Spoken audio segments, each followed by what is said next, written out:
So why should you care about soil microbes? They're a trending hot topic, and I won't say that all products out there are all the same.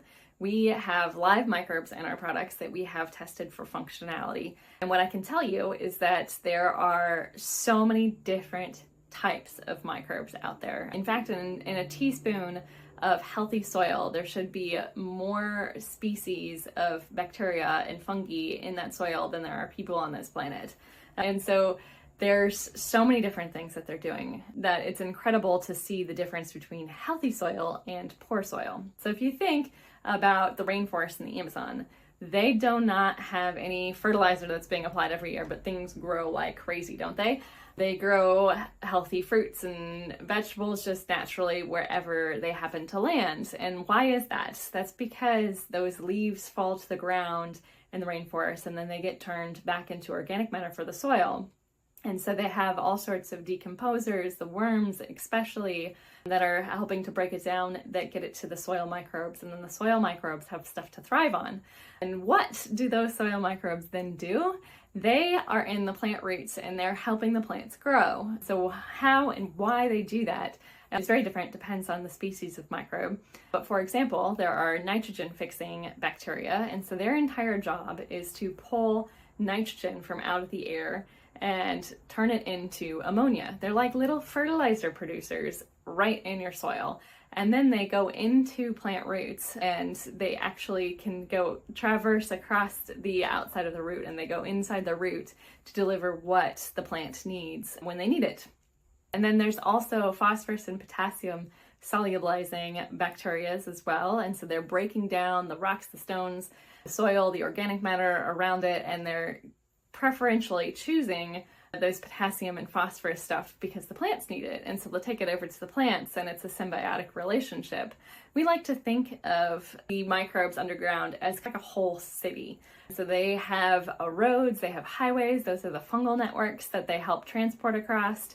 There's police officers, those are more of the biocontrol microbes where they block out the bad and they help keep those levels down so your plants aren't having to fight against pests or against nematodes or against harmful diseases. And then there's the workers, those are the ones that are transporting the nutrients to the actual plant roots. They're talking to the plants to see what they need and they're going back and delivering more. And some of our fungal networks are even reaching water that the plant roots can't reach and they're bringing it up there. And so then if you compare that to unhealthy soil, that's a lot of actually what's around us today because of our synthetic fertilizer usage. So we are clearing our land, we're taking all of the organic matter that would normally break down off of our land, mostly because we've already killed our soil bacteria that would be in our healthy soil, and it doesn't break down fast enough, which is okay, right? We can always add organic matter back into it, it's just more work on our ends. But the synthetic fertilizers, even the pesticides and the herbicides, go in there and all of the microbes are able to survive. There's going to be some, but it also leaves the door open for harmful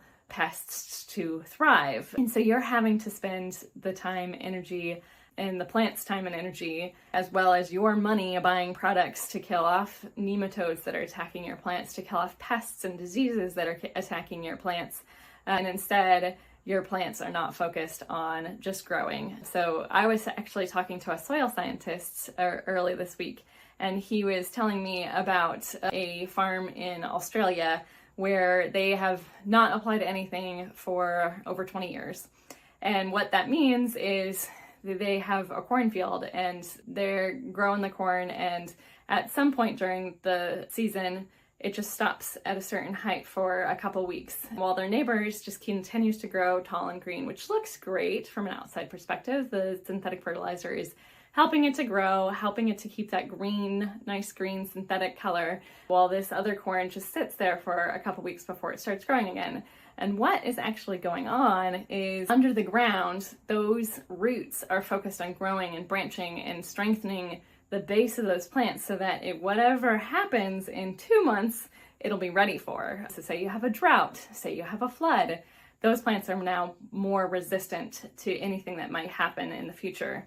And then they continue to grow, and they continue to grow well until harvest. And so they even have energy to keep going. And so the neighbors across the street got to eight levels of corn, and this one only had 12. And so you got extra production out of the same type of plant. You got the same production and more from your plants, just focusing on what they naturally do. And then they took some soil samples to see what was actually going on in the plant roots.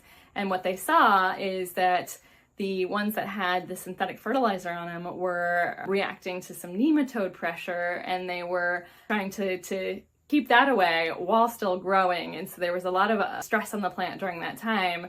And they can tell that through soil samples and through lab tests. And then on the other side, they could tell that the soil microbes in the soil had already taken care of the nematodes. And so they didn't need to apply anything to take care of them. And so the plants were just focused on healthy growth, root growth, and withstanding any shocks that come their way in the next couple months.